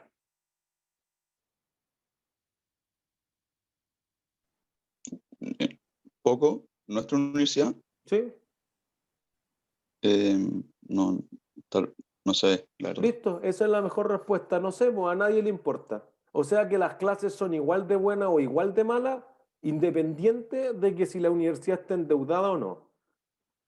¿Se entiende? Entonces el valor de cualquier empresa no debiese estar influido porque haya deuda o no haya deuda. Esa es la idea esencial de Modigliani y Miller. Oye, tú tienes un edificio. ¿Quién pagó el edificio? No sé, pues si el edificio es igual de bonito o feo. ¿Se entiende? Entonces, eso hace que el reestructurar, el cortar la pizza o la torta en más parte o menos parte, no hace crecer el volumen de la torta. Lo que aumenta el valor de la empresa es que renten más los activos, hacerlo más eficiente. Entonces, eso hace una diferencia significativa. Entonces dijeron, mira, si yo ocupo esta ecuación y despejo el R hacia el otro lado, lo único que va a pasar es esto, que el accionista como mínimo te exige lo que cuesta la deuda, pero te agrega un proporcional de la deuda sobre el patrimonio justamente por ese exceso, por lo que renta el activo sobre la deuda y eso va a chorrear al accionista en el fondo. Y eso es la proposición 2 de Modigliani y Miller. Dijeron, mira, el accionista cobra más, pero cobra exactamente lo mismo extra para que en el total el costo de capital promedio ponderado siempre te quede constante. Y como el costo de capital no varía, el valor de la empresa tampoco varía. Entonces dijeron, mira, si tú cortas esta torta en esto en deuda, en esto en patrimonio, en todo patrimonio, a nadie le importa. Exactamente lo mismo. Entonces, como el valor de la empresa no cambia porque el costo de capital promedio ponderado no cambia, entonces es irrelevante, es una estupidez, una pérdida de tiempo que los gerentes se concentren en encontrar la estructura de capital óptima. ¿Se entiende? Y entonces dijeron esto, mira, por un lado la deuda es más barata, entonces como que se va vaciando por un lado, si lo quieren ver así como un flujo, como un estanque con agua, se va vaciando porque la deuda quita menos que el patrimonio y pesa más en la mezcla. Sí, claro, pero por el otro lado se llena más rápido porque el patrimonio absorbe mucho más porque corre más riesgo y en promedio se mantiene constante. Entonces es irrelevante que tú trates de endeudarla más con 20, con 30, con 50 y con 80%, la empresa debiese valer lo mismo. ¿Sí? Y entonces, y con esto terminamos la clase. Eso lo plantearon en el 58. Y eso fue un golpe a la cátedra, porque dijeron, no, es que la visión tradicional era horrible, no hay un óptimo, los gerentes están perdiendo el tiempo. Ah, chuta, ya, premio Nobel. Pero 5 años después dijeron, y el paper se llama algo así como, ups, se nos olvidó algo. Hay una ventaja que no hemos considerado. ¿Qué ventaja tiene la deuda sobre el patrimonio? ¿Es limitada? Aumenta el gasto y disminuye el impuesto. El costo de la deuda es deducible de impuestos porque un gasto, el costo del patrimonio no es deducible de impuestos. Entonces, si yo divido la PISA, y vamos a retomar sobre esto la próxima clase, fíjense, me adelanto, acá. La PISA no es así, porque el fisco te va a pegar una tajada, pero cuando yo cargue impuestos al estado de resultados, la utilidad va a ser más baja, entonces voy a achicar la tajada del fisco. Y la que vale para el accionista es la tajada, o para los inversionistas es esta tajada. Entonces, si yo tengo esta estructura, es mejor que esta estructura. ¿Se entiende? Y esto particularmente podría ser súper fácil. Tú eres una FP y compras bonos de Entel y compras acciones de Entel. Puedo estar en las dos patitas. No tengo por qué estar solo en las acciones. Y eso podría generar, entre otras cosas, una diversificación. Pero además digo, no, pues la misma empresa yo la financio completa.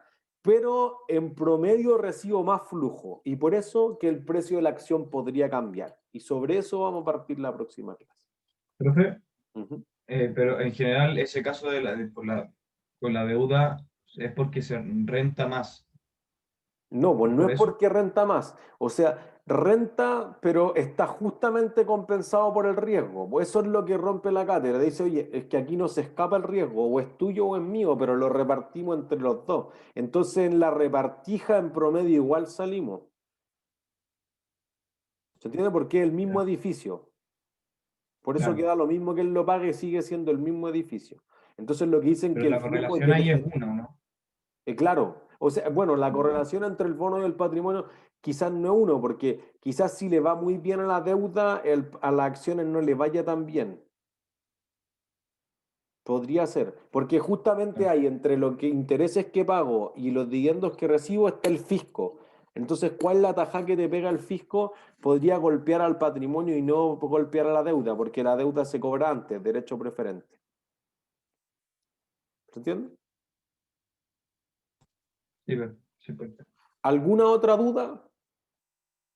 Yo tengo una duda, pero aparte de la clase, así que ¿Ya? puedo hacérsela. Yo también tengo una ¿Alguna parte otra duda de la clase?